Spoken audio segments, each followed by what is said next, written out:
Hey guys, this is just a quick video and it's regarding the F4 EVO flight controllers and SmartAudio. Now, I have, if you've watched the videos where I'm flying this little owl, I have SmartAudio working on this, but this has been a struggle, and it's especially been a struggle over the last few weeks while I've been setting up my other quad. Move that out of the way. Setting up my other quad, which is this little fella. It's got a run kind of eagle, night eagle in it, so I can do some night flights. Now I've taken this out a couple of times in the day to fly it. It's up until today. I've been using my Samsung S3 with some software for FPV for me to be able to see. I can record on the Amway, but I have not had a monitor I could use. But I've got my screen came in today, and I'll show you that in a different video in a bit. But this is an F4 EVO flight controller in this as well. Now, I can't get SmartAudio on this, but I can get SmartAudio on the other F4 in the owl. Now the difference is between this and this is after a lot of playing around is I don't think there's a configuration that I haven't tried to get this to work. In actual fact, I can say there isn't a configuration that I haven't tried to get this to work. I've been trying for this for weeks. This could have been in the air weeks ago. Batteries in storage. This could have been in the air weeks ago, but I really wanted to get SmartAudio to work. Now, I've also tried, I thought to myself at one stage, oh, so it's because I got a 5 volt. Just hang on a second. Yeah, so I got the 5 volt version of the TBS Unify. It's tiny. I mean, look at that. This is the transmitter. And it's got its own cable connected to it, but this is the transmitter. So if you compare them next to this other transmitter, look at the size of it. It's a lot smaller, it's a lot lighter, but then it doesn't have the readout like this one does. This one's got that type of display there. You can still use, there's a button on here, and you can still use the select channels and your frequencies, your bands,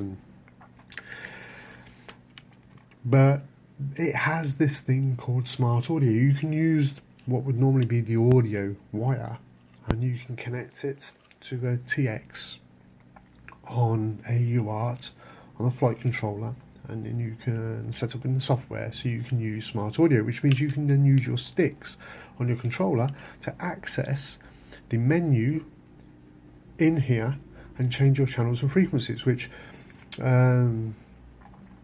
once you start doing that, you realise that that is the way forward, and it's a great thing to have. It's a great thing to have. And at one stage I had this working, but because I've tried so many combinations, and I don't write all these things down, I don't do it in that type of scientific manner. I don't write everything down as I'm doing it. I sort of lost track of when this actually worked and when it didn't work. But on the owl, I ended up for the owl because I realised that on this I've got to use 5 volts.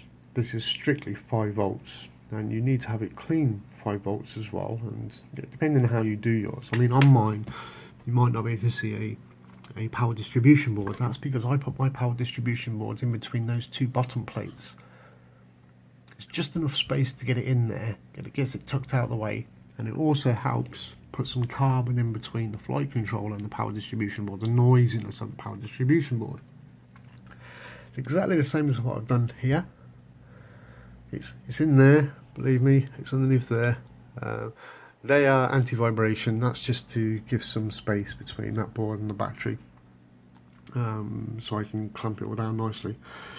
And the reason why that looks a bit messier on top here is because there's an on-screen display fitted in there, and there's also the, if I turn this around, you'll be able to see, there's the receiver just there, the first thing at the top that you can see, the white, and at the back there is the transmitter for the video. So what's the difference? Well, the difference is a little bit of difference is between this and this. This is the HV version of this, which means this has got its voltage. Well, you can basically put your battery voltage onto this, especially if you're using 3S. Put your battery voltage on. This is strictly 5 volts. So I thought, because I got one of these, so I got one for each, one on each of these, and I thought that maybe it's because I got this on here that this worked. But no, and I don't think this is going to be like this for all. I don't know. I'm waiting for another flight controller to come in, another F4, because, like I say, both of these are the F4 EVO, Seriously Pro F4 EVOs. I will admit that this one is a genuine board from Seriously Pro, and this one is a clone. Now, I know that this works the other way around as well. So if I put this board in here and this in here, they're both set up exactly the same, that it will work. But then this one won't work with SmartAudio. And the reason for that is, that I've deduced that the reason for that is because when you're trying to use S-Bus, okay, with the SmartAudio on these boards, it doesn't work. But the receiver I use on this one is I'm using the Crossfire protocol from a TBS receiver, and so SmartAudio works because I'm not having to use S-Bus or SmartPort. I don't know whether SmartAudio will work if I just use S-Bus and I don't try to use the telemetry. I didn't do that bit. But what I did find out was that when I tried connecting up, because I know a lot of, because I've been searching for answers for this, and there doesn't seem to be much in the way of answers out there. But I do realise that quite a lot of people have struggled with these F4 boards and SmartAudio. And what I figured out, I could be, there could be another way of doing this. Is that if I just use the transmit receive from a UART for the Crossfire protocol, and don't try and use the SmartPort and S-Bus, I can then use SmartAudio. But if I do, like on this one, I'm using a FreeSky, FR Sky transmitter, a receiver, sorry, SmartPort and S-Bus, SmartAudio does not work. And it doesn't matter what combination I try, it just does not have it. Now I don't know whether that is just strictly limited to these two particular F4 EVO boards. I've spoken to Seriously Pro 2 weeks ago. I sent them a message via their website asking them, telling them what I've been trying to do, the issues I've been having, and what their thoughts were, and I've heard nothing back, which isn't I feel a little bit sort of wind out my sails a little bit, because I really expected to hear something back from them, but I've not heard anything back. I don't know if they know about this issue or not. I didn't know, because first of all, I tried talking to them about the iNav situation, and it just kept going funny, trying to use GPS and everything in iNav. So I've given up on that for a little while, and I'm just, like I said, I'm waiting for another board, an omnibus board, to come through. We're going to see where we go from there. But so I don't know if that's going to be any help to anybody out there. I mean, I know now, because I don't have SmartAudio on here, and I would love to run one of these two, because I've bought them, one of these two transmitters from here. And I'll tell you the advantage of these transmitters is, one massive advantage is you've got SmartAudio.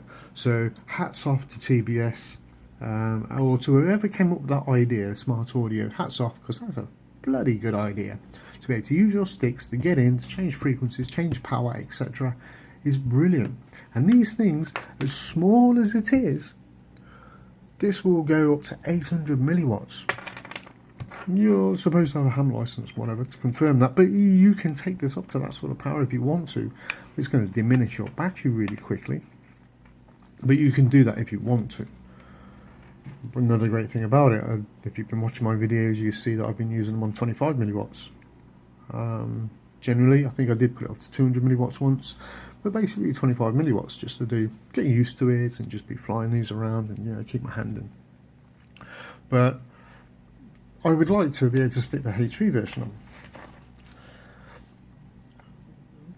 just because then I know that I don't have to worry about spikes so much, even though the supply that comes off this power distribution board underneath here is pretty clean. I don't really get too much interference in my setup, but I seem to have attracted some from somewhere, but I don't know if that's becoming because of this OSD that's in here. It certainly does seem to have a little tiny bit of interference there, very livable interference. It's not something that's going to cause me to want to redo everything because of it, because it's only a very small amount. But I don't get any dropouts of text or anything like that, and that's the main thing. So yeah, SmartAudio. I've tried it with the 2 different transmitters. I've tried it with different setups, and what I've found that is if I use TBS protocol, I get SmartAudio. If I use the S-Bus SmartPort with SmartPort, I don't get SmartAudio. And that's with a clone, a Seriously Pro F4 EVO clone, which is a slight different design as well, I must add, to the genuine Seriously Pro F4 EVO board. Even though this is from Banggood and they say it's F4 EVO, and this is from Seriously Pro, it's F4 EVO. They are a slightly different design. On the back of them, you'll see noticeable changes. I wish you could look at the websites. I'll put links in if you want to look for yourselves, and you'll see the differences between the 2 boards. But there you go. So if you're having trouble with that, they're a quick remedy, and that's what I'm going to do. I'm going to end up getting another one of these receivers anyway, because I think they're absolutely fantastic. It's a pity they're twice the amount of the receiver that was actually going to be going in here. But it does give you a lot longer range anyway, if you want that, just for that. Just know it's peace of mind, extra control range. You don't have to be going that extra range really, but you do get a bit of peace of mind that it's there. The reason why this is moving and the props not moving is because they're not tight, it's just on there. Yeah, so there we go. If you're getting issues with your SmartAudio and you can't get it to work, try not using your S-Bus and the FreeSky, the 2 UARTs like that, especially on these where it's pre-selected for UART 2, UART 5, UART 2 for the receive side of your receiver, and UART 5 for the S-Bus, for the SmartPort, sorry.